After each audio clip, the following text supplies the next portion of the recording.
Today's like goal is 400 likes. I hope you guys complete it. And make sure to like and subscribe to the channel. This depicts a powerful energy attack or blast striking the ground with overwhelming force. Bright, glowing beams of light explode outward, emphasizing the sheer power behind the impact.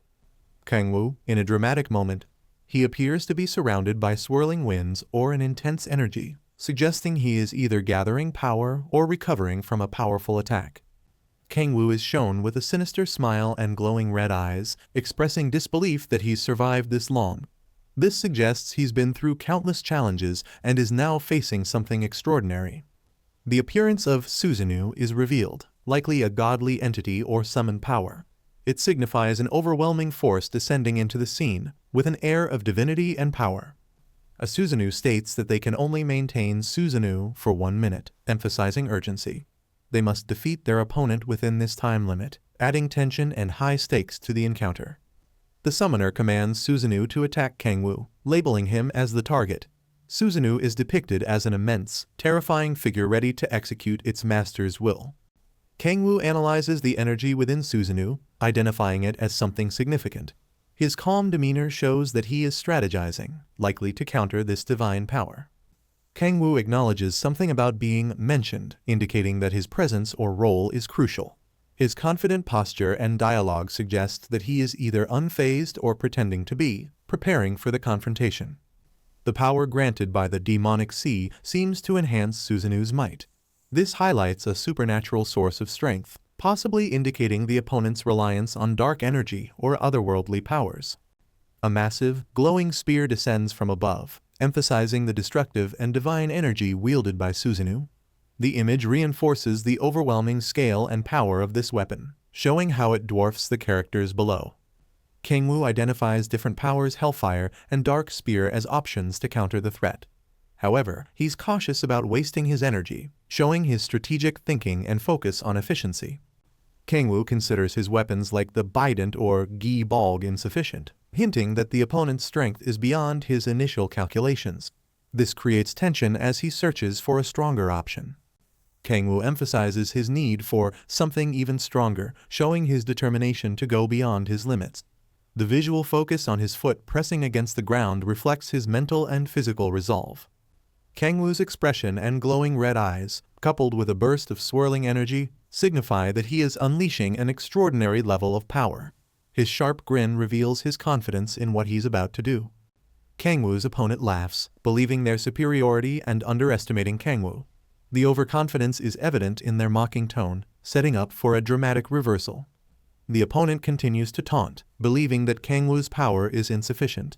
This panel further builds tension and anticipation for the inevitable clash or Kangwoo's counterattack. The opponent confidently claims that Kangwoo will die today. Their expression, filled with arrogance and madness, shows their overconfidence and belief in their overwhelming power.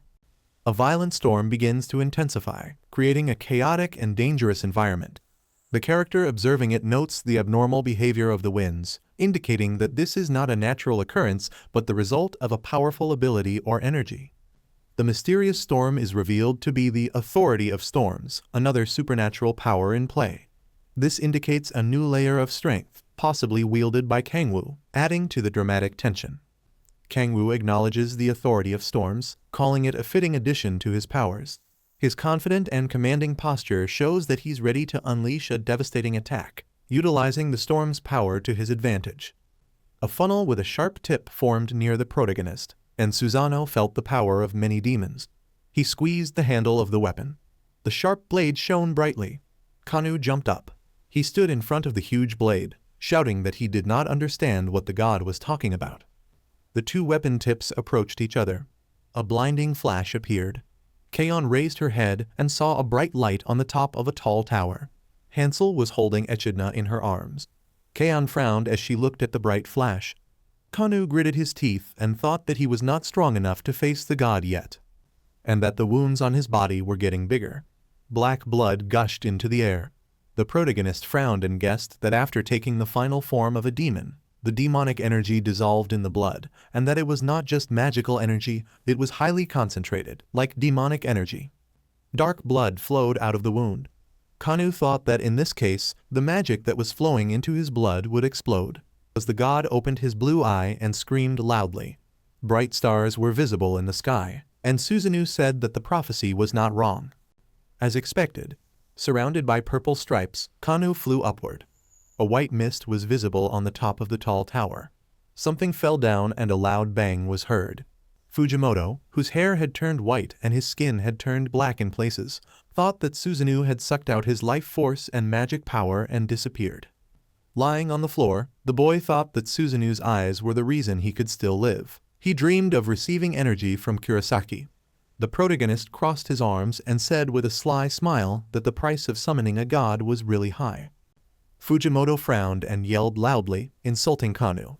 The boy's eyes widened in horror as his hand began to burn and smoke.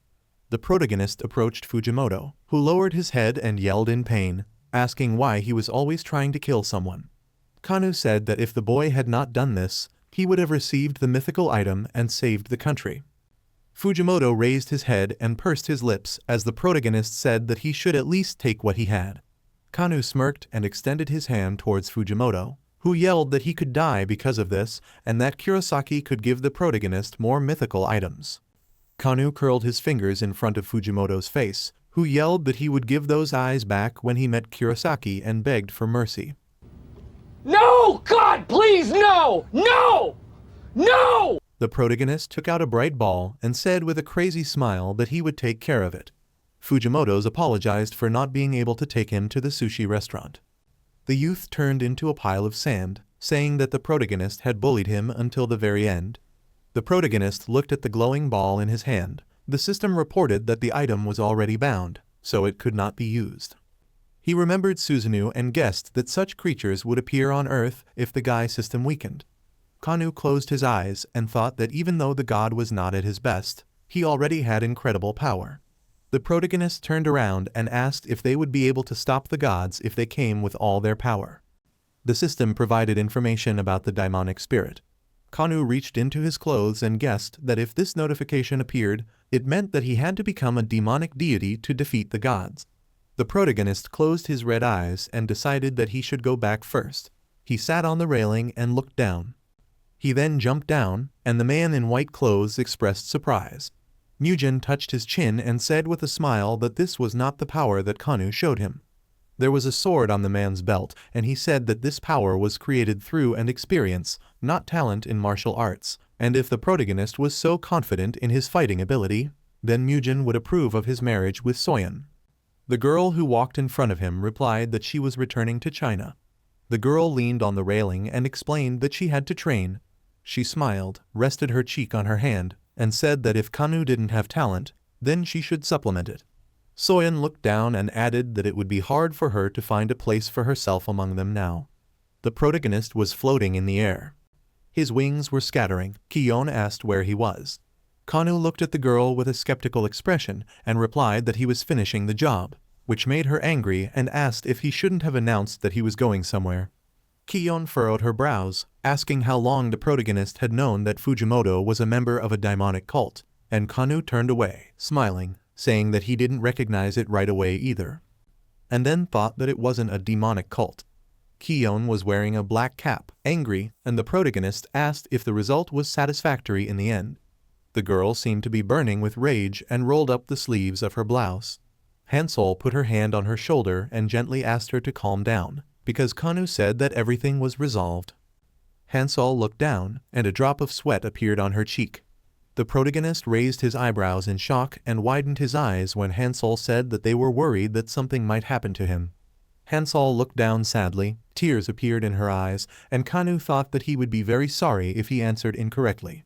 Suddenly, she turned around sharply, widening her yellow eyes.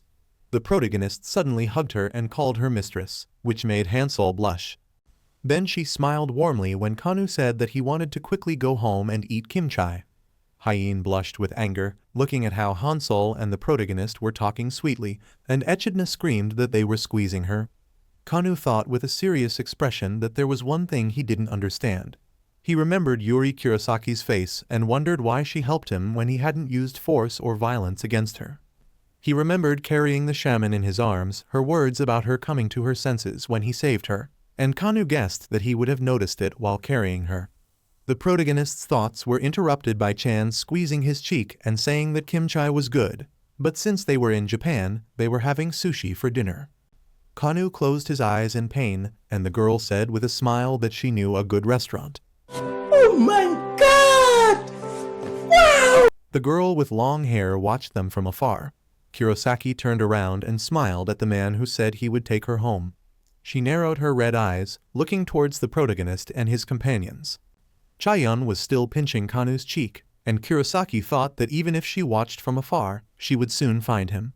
The shaman tossed her long black hair. She and her assistant walked in the other direction. A peaceful view of an apartment complex suggests a return to normalcy after the previous intense events. The time skip marks a transition in the storyline. Kangwoo and Dragon cheerfully announce their return home. The carefree mood contrasts sharply with the earlier tense and dramatic battle, showing a moment of respite and joy. Chaeyeon appears completely exhausted as she plans to return to her apartment and rest. Her body language and facial expression highlight her fatigue from the recent events. Ally bids farewell to Chaeyeon, showing concern for her. The panel humorously depicts Chaeyeon barely keeping herself together as she departs. Kangwoo and Ally comment on Chaeyeon's tiredness. Ally expresses concern, while Kangwoo acknowledges it as understandable, hinting at the difficulty of the events they recently experienced. Kangwoo reflects on Chaeyeon's experience during their week in Japan. His serious expression and the mention of a lot suggest that their mission or ordeal was intense, leaving a strong impact on her. It is revealed that Kangwoo and Shinmujin defeated demon cultist Ryoma. This act, although necessary, has left Japan without its hero, creating a significant political and emotional impact. The aftermath leads to growing resentment between Japan and Korea. Chaeyeon, visibly angered, reacts to this situation, highlighting the tension and her fiery personality. As the focal point of the incident, Kangwoo typically takes responsibility. However, Chaeyeon steps in as a representative, shouldering the criticism and protecting Kangwoo from the backlash. Her anger and boldness are evident as she confronts others directly. Ally acknowledges Chaeyeon's considerate nature. Her words reveal appreciation for Chaeyeon's actions as she steps up for the team despite the hardships. Kangwoo informs Ally and the Dragon Girl that he has something to do, hinting at an important mission. The Dragon Girl's eagerness to accompany him reflects her loyalty and curiosity. Kangwoo agrees to take the Dragon Girl with him, mentioning they're heading to a quiet place. Her innocent and curious expression shows her excitement and adds a lighter tone to the scene. The Dragon Girl curiously asks why they are heading to their destination.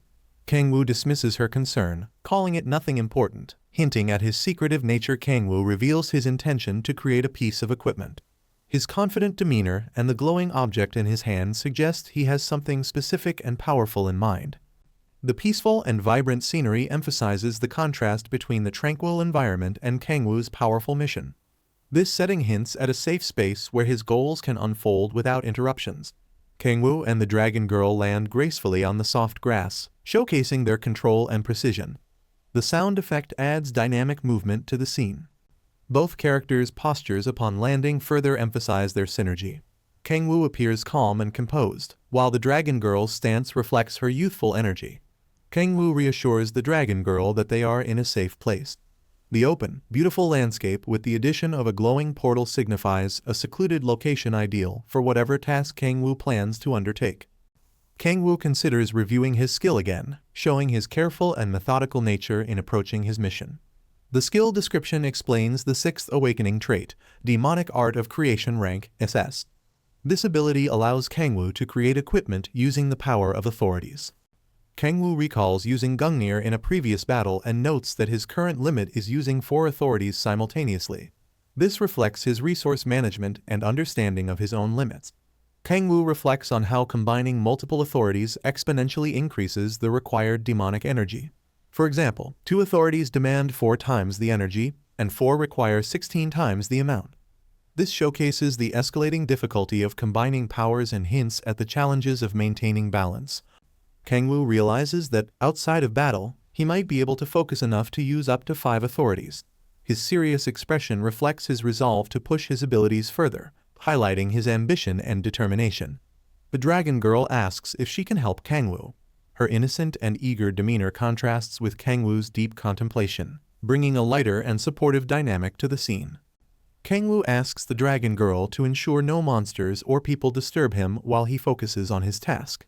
Her cheerful and enthusiastic agreement adds a light-hearted tone. She happily announces her plan to put up a barrier, showcasing her eagerness to help and her playful personality. Meanwhile, Kangwoo observes her with a subtle smile, appreciating her energy. Kangwoo decides to practice before starting the main task. His smirk suggests confidence as he prepares to unleash his abilities. Kangwoo begins with an ability he's most familiar with, signaling his careful approach to testing and utilizing his powers effectively. Kangwoo uses the demonic art of creation. A burst of vibrant purple energy surrounds him as he channels this powerful skill. The visual intensity emphasizes the scale and potency of the ability. The unleashed energy forms a chaotic, swirling mass of demonic power around Kangwoo, highlighting the immense strength and otherworldly nature of his skill. The dramatic visuals underscore the significance of this moment. Kangwoo successfully creates a ductile furnace, an essential tool for crafting high-rank equipment. The panel explains that creating superior equipment requires high-quality ingredients, setting up the complexity of this process. Kangwoo proceeds to craft an item without using additional ingredients, resulting in the created equipment being of legendary rank. His intense focus and mastery of the craft are evident as the demonic energy swirls around him. Kangwoo uses powerful authorities such as Authority of Hellfire and Authority of Spallation to enhance the crafting process. The mention of Gi-Balg signals the creation of a legendary weapon, drawing on the destructive energy of these combined abilities. Kangwoo successfully forges Gi-Balg Unique. The visual burst of energy and the glow of the weapon highlight its immense power and importance. This moment signifies his accomplishment in creating a high-quality weapon. Kangwoo examines the weapon and acknowledges its strength. While it's not as powerful as one made with more authorities or higher-grade ingredients, it still embodies the potent energy of the authorities used, making it a formidable weapon. Kangwoo holds the weapon, standing in the serene setting. His calm demeanor and the glowing weapon suggest he is ready for the next phase of his mission or a potential confrontation. A massive burst of energy is unleashed, showcasing the overwhelming force of the weapon Kangwoo created. The explosion of light and debris emphasizes its destructive capability. Oh, hell no! Kangwoo's sharp gaze suggests he is evaluating the weapon's performance. His calm expression contrasts with the violent display of power, reflecting his composed demeanor. Kangwoo assesses the weapon's power, estimating it to hold about 20% of the original strength. This comment highlights that while it's a formidable creation, it doesn't reach the full potential of a higher-tier weapon. Kangwoo notes that the missing power can be compensated with body-enhancing authorities, which suggests that he can make the weapon even more effective through strategic augmentation. However, he remains thoughtful about its limitations. The dragon girl coughs from the residual energy as she curiously asks Kangwoo about his plans for the equipment.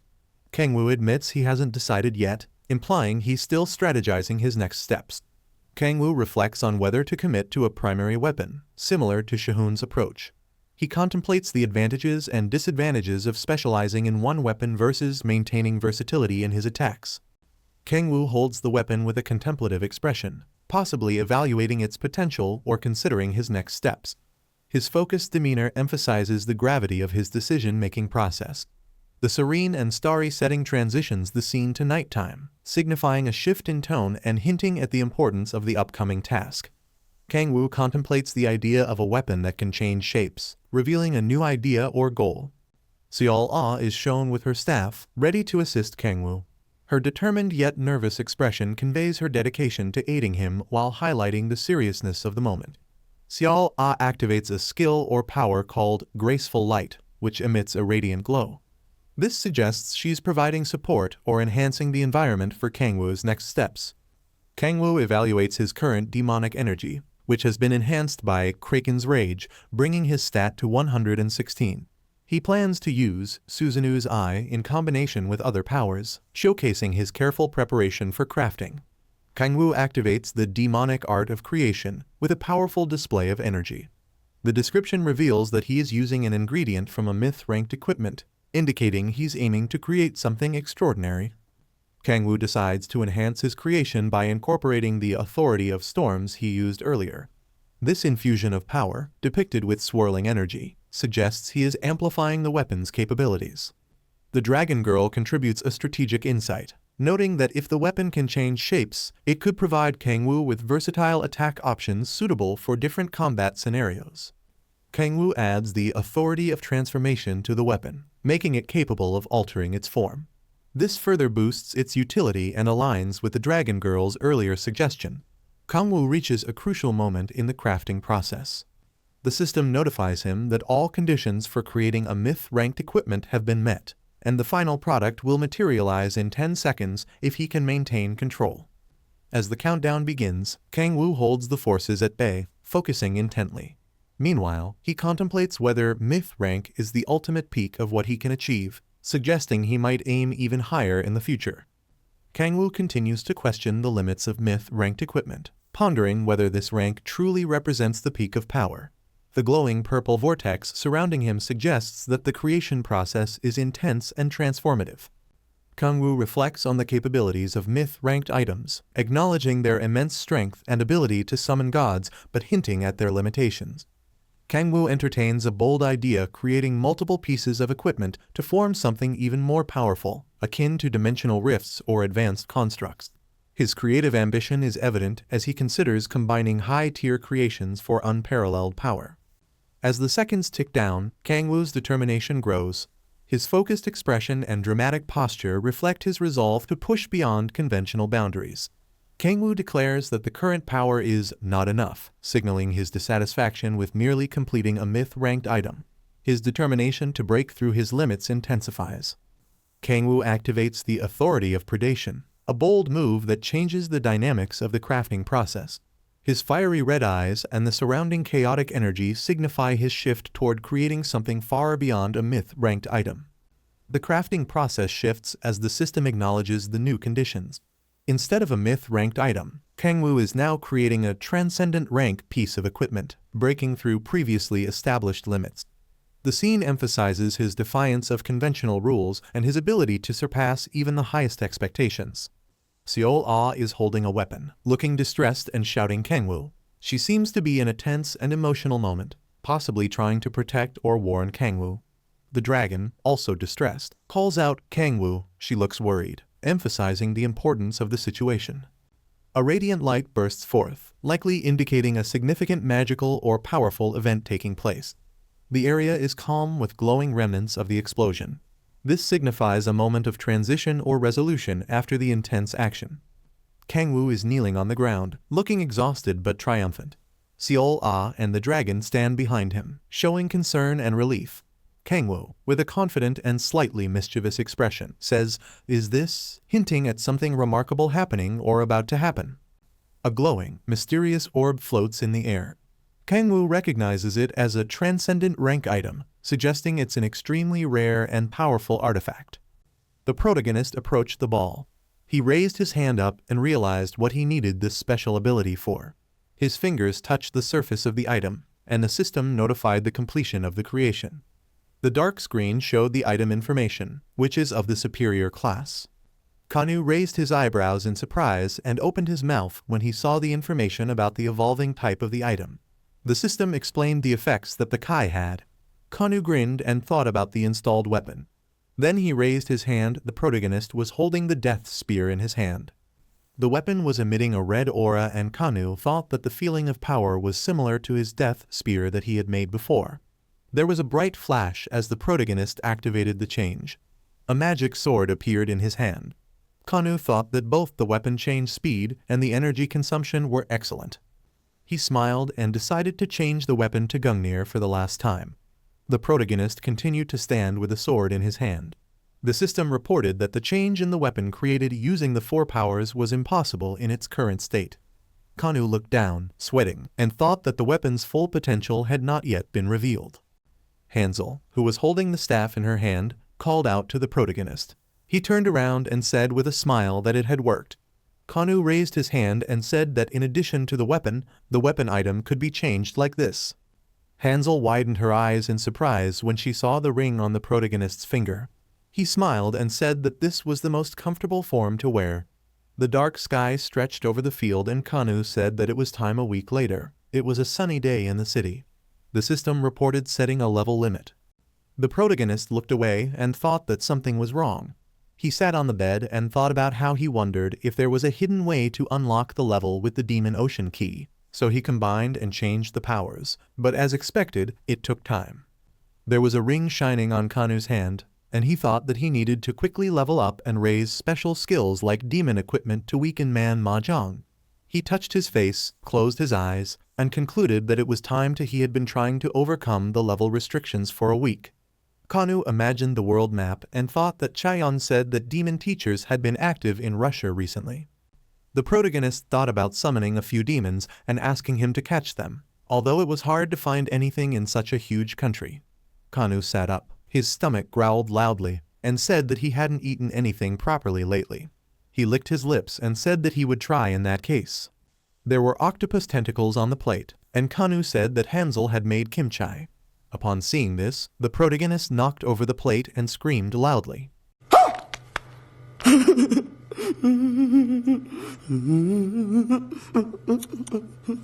He then looked into the pot where the normal food was and said that he had just imagined it and that it was just kimchi jjg with octopus.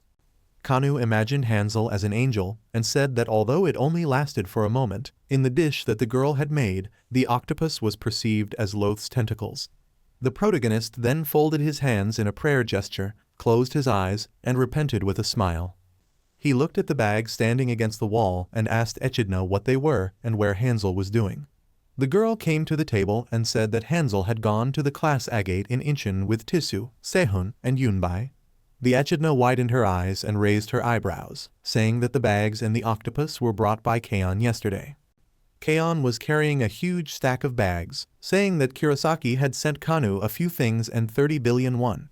The shaman smiled, offering a sincere apology for the inconvenience, and that she would do her best to help Kanu no matter what. Kaon closed her eyes and said that Kurosaki asked her to give this. The girl's eyes widened, saying that Kanu seemed to really like the shaman, and that the protagonist was lucky to receive the princess's love. The Echidna turned pale, her eyes and mouth wide open and white. Kanu looked at the bags in shock, thinking that 30 billion was still a lot, even though he had saved her life, and that it was like saving a drowning person and then suddenly putting the house deeds in the bag. The protagonist's sweat dropped and widened his eyes, thinking that he was only embarrassed by the octopus. On the screen, the news anchor announced that world leader Alex Osborne, famous for the Sword of Justice, had visited Korea. Kanu looked at his phone, where the anchor's voice was heard, saying that Alex had gained worldwide fame by uncovering the Isu Station incident, and he revealed the reason for his visit to Korea, saying that he had come to personally meet Sion. Echidna, who was sitting on the couch, asked if she could watch the news too, and Kanu ignored her, wondering if he should Google Alex. He tapped the screen of his phone and found out that Alex was a 29-year-old world ranker from England.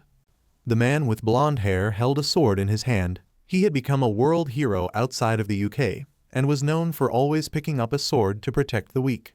Alex walked on the red carpet covered in blood after the incident at Isu Station 2 months ago. He also revealed that he has been fighting against the demonic teachers for a long time. A month ago, when the demonic cult began to show signs of activity in Europe, Alex attacked their branch and prevented an accident, and in the end, there were no fatalities. Kanu imagined Alex next to Sehun, wondering if they would get along well. The protagonist imagined them laughing sweetly and narrowed his eyes maliciously. Kanu turned away, asking if Hansel had gone to Incheon. Echidna looked at Kanu and confirmed it, then asked where he was going. The protagonist turned around, widened his red eyes, and said that he would catch the golden sun. Echidna said that she wanted to join him. There was a cafe by the road. A man with green hair smiled and waved his hand, calling out to Kenwu. The protagonist walked between the tables, saying that it was good that the hunt was continuing. The man waved his hand, laughed, and said that he was just about to finish hunting today. Kanu sat down on a chair and asked if it was because of Alex, and the man confirmed it, saying that they found out because the players who entered the gate recognized Sehun and told him about it. The protagonist narrowed his eyes. Sehun turned pink and smiled strangely. Kanu approached him, asking if he had a problem, and the boy replied that he couldn't believe that the Sword of Justice had come all the way to Korea to see him. Sehun shouted with a confident look that it was very cool.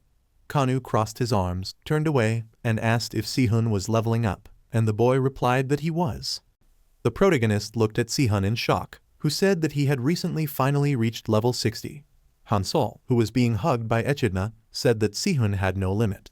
Unlike him and Tisu, the girl in the hat gritted her teeth and said that this was pure fraud and deception. Sihun touched the back of his head and smiled awkwardly when the girl said that he couldn't level up from 50. The protagonist crossed his arms and thought with an angry expression that he was trying his best to break the level cap, and Sihun didn't even have a limit. The blue-eyed youth smiled, asking what he should do anyway, and whether he should go to the airport himself to pick up Alex. Kanu looked away and said that there was no need. The glass doors opened. Sihun smiled happily and asked if this was the sword of justice. The protagonist turned around and thought that Alex was in the world rankings, so he definitely lived up to his name. The man in white shoes emitted a green aura. Kanu thought that the grace and consistency of his steps could be felt when walking, as well as an unwavering, well-organized magical power. Alex had a gilded sword. Kanu wondered if this was all or if the man was hiding greater power. Alex smiled, bowed, and greeted them. He said his name with a smile, and the protagonist realized that he was stronger than Fujimoto. A man with blonde hair introduces himself to Kangwoo, saying, "Nice to meet you." His demeanor is polite and welcoming, setting a formal tone for the interaction. Alec Osborne formally introduces himself with a confident smile and a glowing aura around him, emphasizing his importance or strength.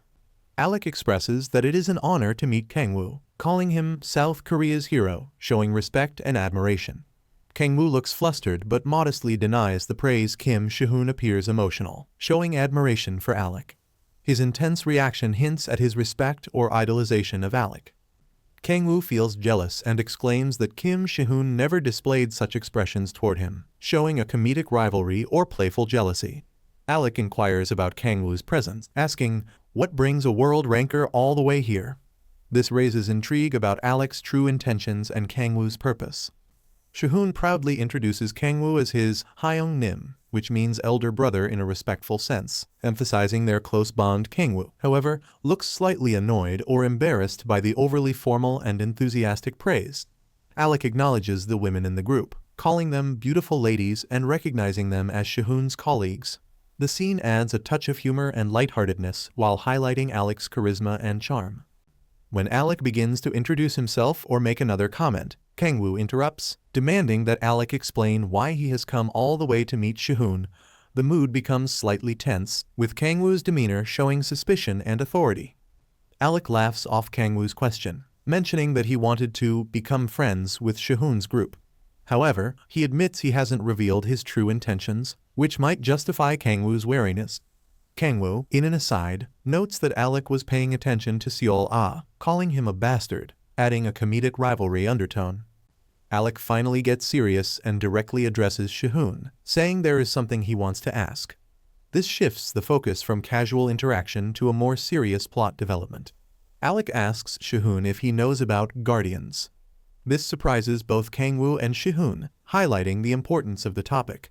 The term seems to have a deep significance, creating intrigue about its role in the story. Shihun recalls being chosen as a guardian due to the damage to the Gaia system. Guardians are defined as beings selected by the system to protect the world. This establishes Shihun's important role in the overarching story and the significance of the guardians. Kangwoo mockingly asks Alec if he came to recruit Shihun to save the world. Alec admits that his purpose is indeed similar, confirming Kangwoo's suspicion with a serious tone. Alec formally reveals his goal, to incorporate Shihun into their organization, the Guardians. A glowing symbol representing the organization appears, emphasizing the importance and power of this group.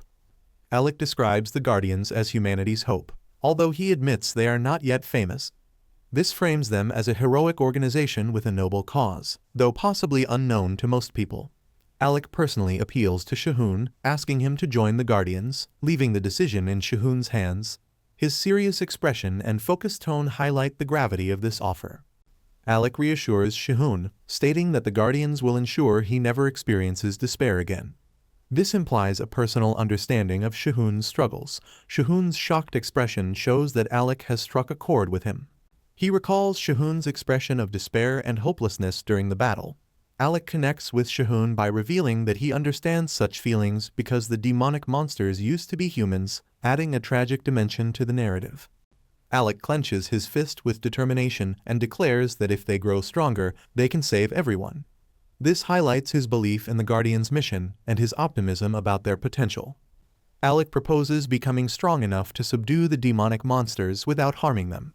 This would buy time to find a way to return them to their human state. His vision of strength combined with compassion demonstrates his idealistic and noble character. Alec explains that the Guardians can enhance the strength of their members, referencing how he personally grew stronger through their resources and support.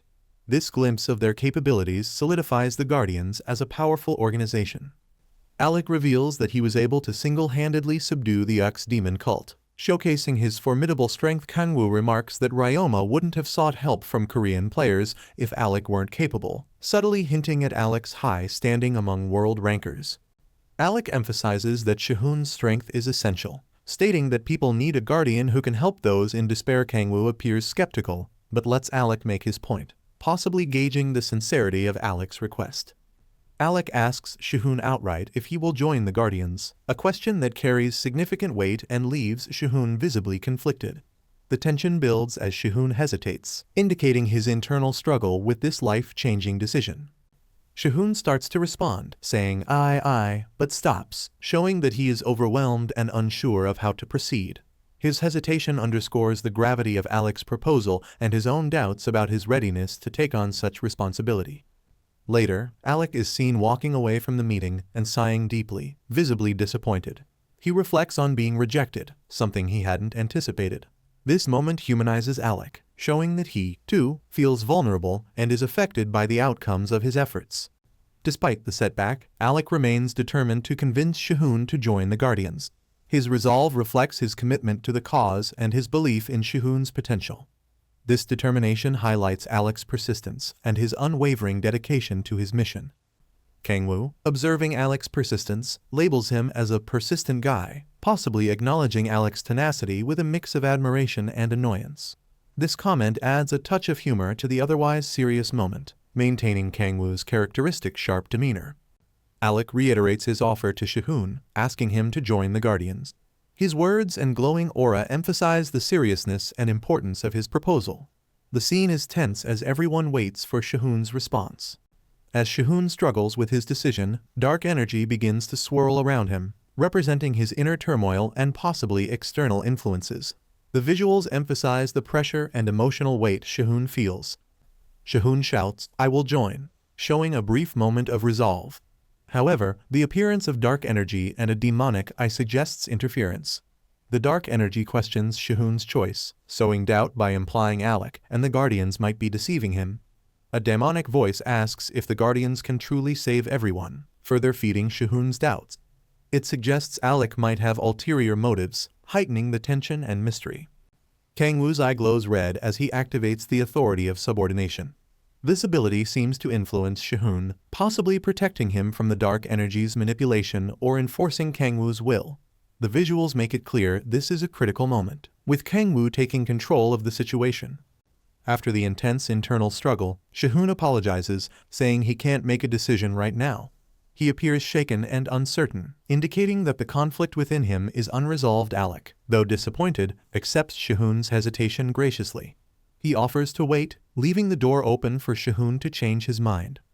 Kangwoo reflects that while it's fine for Shihun to admire Alec, becoming as idealistic and overly optimistic as Alec would be a mistake. He views Alec as someone who naively wants to save everyone, labeling him as a white sword. This suggests Kangwoo sees Alec's goals as unrealistic or even potentially dangerous. Kangwoo believes that for Shihun to survive, his sword metaphor for his character or skills must become dirty, meaning he must be willing to make tough or morally gray decisions.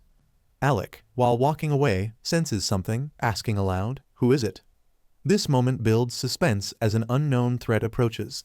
Kangwoo, spying on Alec from the shadows, panics briefly, thinking, "Did he find me?" A mysterious figure leaps down, yelling, "Die, Alec Osborne."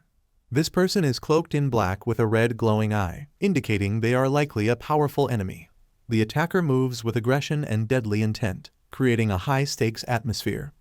A close-up shows the attacker's sharp, clawed hand glowing with sinister purple energy. This detail emphasizes the ferocity and supernatural nature of the attack. Alec responds quickly, activating his weapon, a glowing, golden energy sword. The weapon's radiant light contrasts with the dark aura of the attacker, showcasing Alec's readiness to fight. The cloaked attacker yells at Alec, blaming him for ruining their plans and demanding he pay the price. Alec retaliates with his glowing green sword, and the clash between their powers purple and green creates a dramatic and explosive visual impact. Alec tells the attacker to give up, showing his unwavering confidence and experience in battle. Meanwhile, the attacker mocks Alec, declaring that he will finally defeat him, calling Alec an arrogant bastard. The personal grudge between them intensifies the tension. A wide shot shows the two combatants locked in battle, their contrasting energy waves clashing in a powerful burst of light and force. The scene emphasizes the high stakes and the destructive nature of their abilities, hinting at the scale of power Alec and his opponent wield. Kangwoo watches the fight from a distance, hiding behind a wall. He wonders if the attacker will finally succeed, his expression a mix of curiosity and calculation. His detachment from the fight adds a layer of intrigue, as he appears to have his own plans or expectations regarding the outcome. Kangwoo recognizes the attacker as a demon cultist from Europe, someone who was ambushed a month ago. This reveals the attacker's connection to a larger organization and establishes a recurring conflict between Alec and the cultists.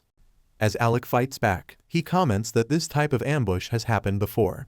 His calm demeanor and remarks show that he is familiar with such attacks, underscoring his experience and skill. The visual of Alec gracefully countering attacks highlights his capability as a seasoned warrior.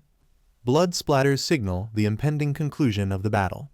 Kangwoo observes from a distance, predicting the outcome with a detached expression. Alec easily overpowers the cloaked attacker with his glowing green sword. Kangwoo notes the overwhelming difference in their strength, stating that it's expected from a guardian. The attacker collapses, severely injured, begging Alec to kill him. This moment highlights the hopelessness of the attacker and Alec's dominance. Alec firmly states, "I cannot do that."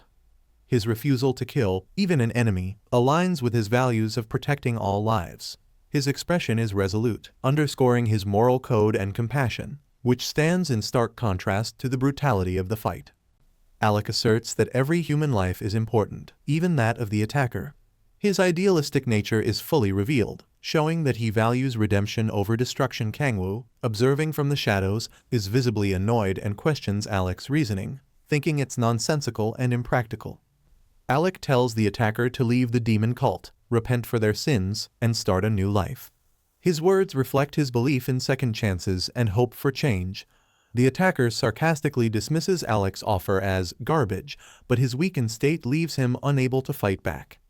Kangwoo analyzes Alec's behavior and criticizes his unrealistic expectations, noting that hoping for a serial killer to repent and live a new life is futile. Kangwoo observes Alec's actions and dismissively thinks, "It's clear he's just an idiot." This comment reflects his pragmatic and critical view of Alec's idealistic approach to mercy. Alec shows determination in the heat of the moment, declaring, "I'm going to make you pay for this humiliation." This statement suggests Alec feels personally slighted, possibly due to the attacker's defiance despite his mercy. The attacker starts to flee with explosive speed, ignoring Alec's threats. He shouts, "There's no way I'd stop," making it clear that retreating is his only goal now. The scene intensifies as the attacker's escape trajectory becomes unpredictable. The attacker's escape inadvertently puts a young bystander in immediate danger. The shocked expression of the bystander and their cry, "Are right in front of you," emphasizes the urgency and danger of the situation. The attacker's chaotic movements create destructive energy blasts, shown by a blue explosion hitting the ground. The debris and force illustrate the severity of the escape attempt. Alec is seen preparing to intervene, but the situation grows increasingly messy. The attacker, now standing amidst smoke and chaos, mutters, "Tusk, how bothersome." This implies that the interference from bystanders and Alec is making his escape more difficult than anticipated. A battle occurs, and someone angrily confronts Alec Osborne, likely blaming him for an event or loss. A woman, injured and bleeding, looks shocked and distraught, likely due to the aftermath of the battle. Alec screams in anguish while holding a lifeless or severely injured person. He questions the situation, deeply upset about what has occurred. Alec is emotional, crying in frustration as he processes the incident. Kangwoo confronts Alec, questioning his actions. He demands to know why Alec didn't kill the enemy, a demon cultist. Kangwoo harshly blames Alec, saying his failure to act led to the woman's death, holding him responsible for the tragedy. Kangwoo expresses his belief that every life is valuable, even that of a demon cultist. However, Alec counters, blaming Kangwoo's reluctance to kill for the death of an innocent person. Kangwoo appears shocked and confused upon hearing that someone innocent died, as though he was unaware of this consequence. A flashback or moment reveals the horrific sight of the injured woman, highlighting the damage caused. Alec, smiling eerily, dismisses the tragedy by saying that no one is there anymore, possibly implying denial or an attempt to justify his actions. Kangwoo is shown with glowing red eyes, revealing a menacing side or transformation, possibly driven by anger, frustration, or something darker. Alec sighed, saying that he couldn't believe that he missed the demon cult, while Kanu mentally told himself that he never thought that Alex would be so weak. Alex looked at the protagonist in confusion when he called out to him. With a threatening voice, Kanu asked him if he had thought about giving up on Sihun. Alex stood up and smiled, saying that there were already few guardians and he couldn't afford it. The protagonist chuckled when Alex said that he knew he cared for Sehun like a brother, but now it was about the greater good and humanity. Alex clenched his fist, saying that Sehun had to become even stronger because his destiny was to save countless people. The guardian turned around, saying that it was time for him to go. As he left, he told Kan to try and persuade Sehun himself. Looking at the clothes of the missing girl, the protagonist mentally called Alex's words and ideology nonsense. But even so, as long as Sehun admired Alex, nothing could stop them from working together. The protagonist's smile widened when he thought about the possibility of becoming stronger for Sehun. He narrowed his eyes, deciding to help this idea come true. The dark mage walked towards the departed Alex. The events take us to Alex's house. He was sitting on a chair, thinking about today's events. He couldn't help but remember the protagonist asking him why he didn't kill the devil cult member right after he defeated him.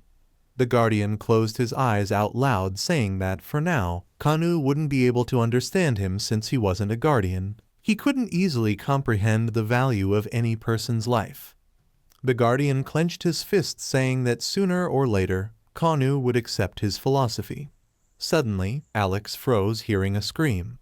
He jumped up and looked out the window, realizing that it was a woman's scream. He looked at the roof while the woman was screaming and calling for help. The events take us to the roof of the building. Alex jumped over the ledge in an instant. He landed on the roof, ordering the attacker to stop right now. Suddenly, his eye widened in shock.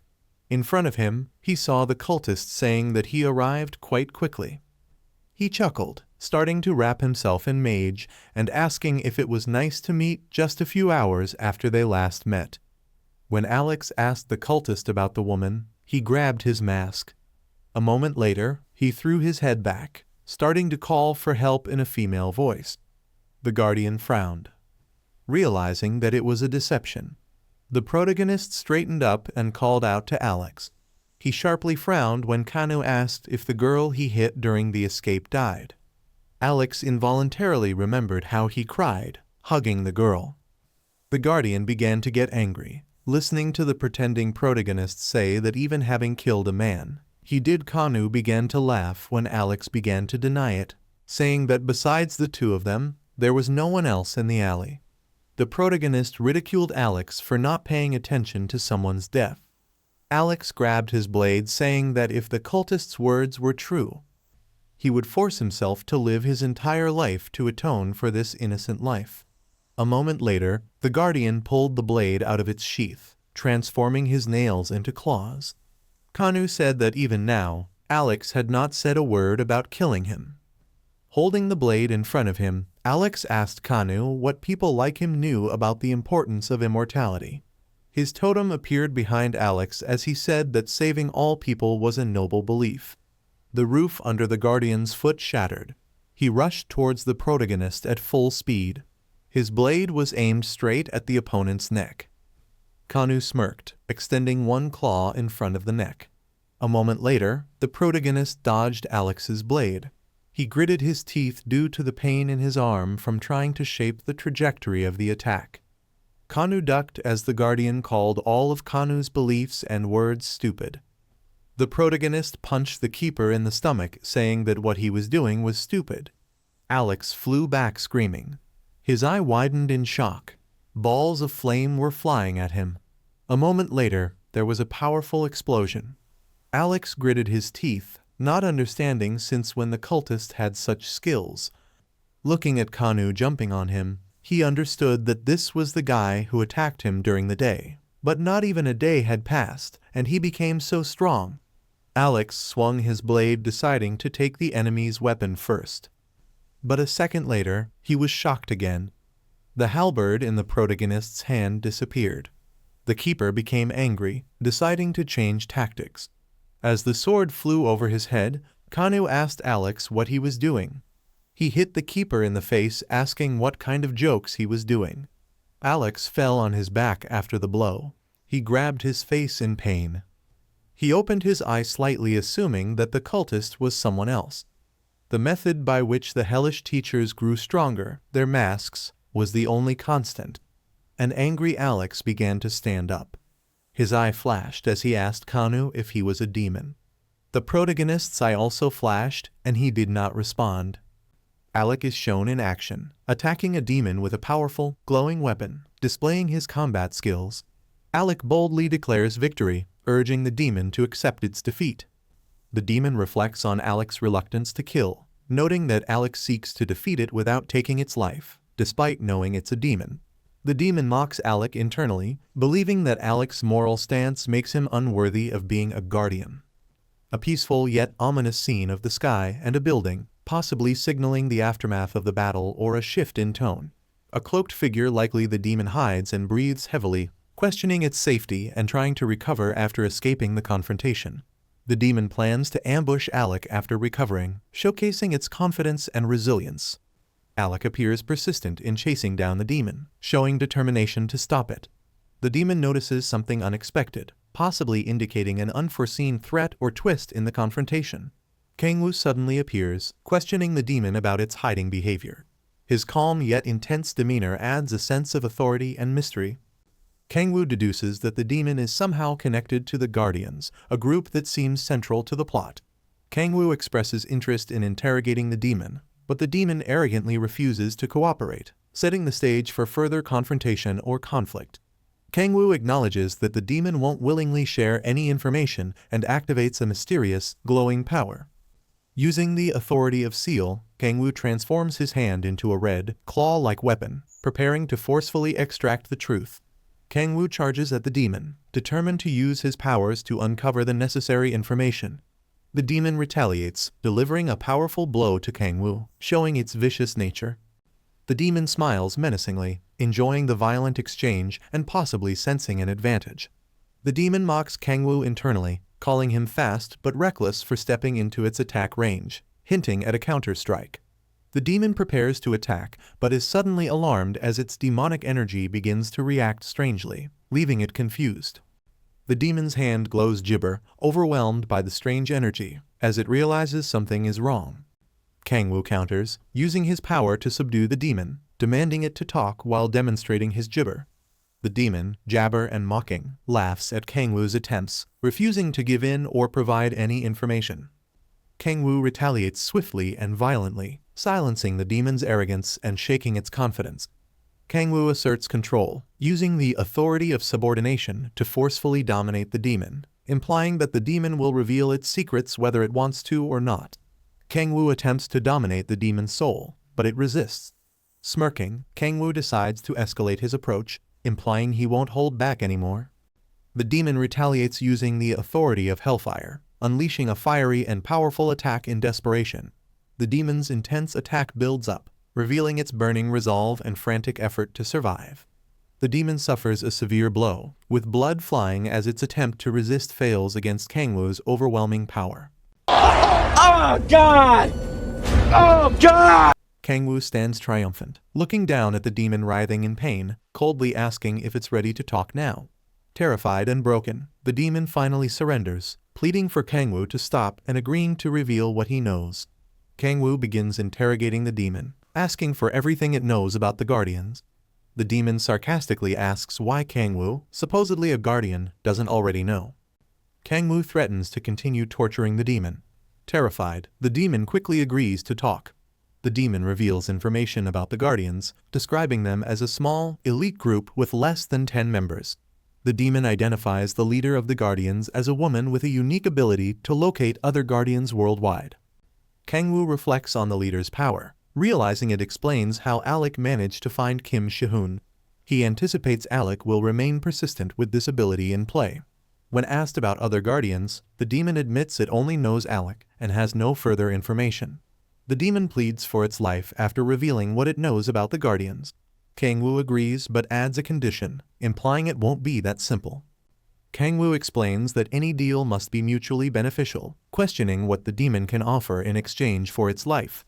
The demon, injured and desperate, struggles to come up with an answer, realizing its position is precarious.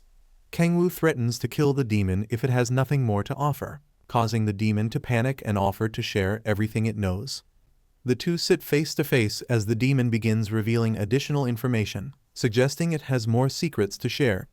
The demon continues its confession, sweating nervously as it speaks, likely divulging crucial details to save its life.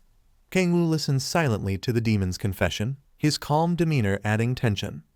Kangwoo dismisses the information as not particularly new but acknowledges its usefulness. The demon nervously asks if it can go free now. Kangwoo coldly questions why he should let the demon go, given it has nothing left to offer. Realizing Kangwoo never intended to spare it, the demon becomes horrified and accuses him of betrayal. Kangwoo reveals his true intentions, using his overwhelming power to eliminate the demon while being labeled a demon himself by his victim. The final panel shows the aftermath, with the scene engulfed in flames, symbolizing Kangwoo's destructive power and the end of the demon. Kangwoo, satisfied, acknowledges that he has obtained the information he was seeking from the demon. With a smug expression and fiery energy in his hands, Kangwoo contemplates starting his next move, implying further action against his enemies. The narration shifts to Alec, who reflects on how the battle with the demon cultist has helped him confirm his next steps in his mission. Alec decisively strikes down his opponent, demonstrating his resolve and ending the confrontation with powerful force. The fight intensifies as Alec, frustrated by his opponent's persistence, engages in a swift and aggressive counterattack. Alec suffers a sudden blow, indicating a dramatic turn of events where the tables might have momentarily turned against him. Alec restrains the demon cultist, showing frustration and demanding compliance. The demon cultist mocks Alec, questioning the intelligence and competence of other powerful figures, suggesting that only one individual, Chunmujin, is respectable. Alec speculates about the cultist's refusal to kill, sarcastically suggesting it might be tied to a tragic backstory worthy of a movie. Alec questions the cultist's worldview, asking if turning a blind eye to atrocities will somehow make the world better or stop bad things from happening. Alec accuses the cultist of using abilities to erase uncomfortable truths, such as making a corpse disappear to align with their moral stance. The cultist snaps and curses, but Alec points out that this reaction makes them seem more human, urging them to return to their senses. Alec is confronted with harsh truths about himself, as his opponent accuses him of working hard only to console his own emotions. Alec struggles with a verbal attack, reacting angrily but is interrupted as his opponent hints at an upcoming protagonist, stopping the argument. A sudden burst of energy or force interrupts the scene, causing chaos, and Alec is caught off guard. A Shi-hoon, a swordsman, arrives to assist Alec, urgently asking if he is all right. The swordsman confronts Alec's opponent, demanding to know their identity while preparing for a fight. The mysterious enemy considers their next move, plotting to change their approach, possibly adjusting their voice to disguise their identity. The antagonist boldly declares themselves as a harbinger of destruction, claiming to be death, the end, and the father of anger. They describe themselves as the embodiment of fury and chaos. The villain dramatically reveals their identity, introducing themselves as Satan, solidifying their menacing and supernatural nature.